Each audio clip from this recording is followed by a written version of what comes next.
আমরা এখন আছি নাটোর সদর এনএস কলেজ মাঠে। এখানে তরুণদের উদ্যোক্তা মেলা হচ্ছে। মামা সুন্দর করে ডিম রুটি বানিয়ে দিচ্ছে। মামার একটা অর্ডার দিলাম, ডিম রুটি বানিয়ে দেন। খুব সুন্দর করে যত্ন করে নিজের হাতে বানিয়ে দিচ্ছে। দেখেন কত সুন্দর করে বানায়।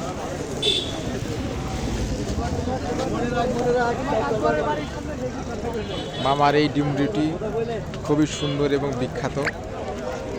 তার হাতের এই রুটির স্বাদের তুলনা হয় না। তিনি খুব সুন্দর করে বানিয়ে দিচ্ছে।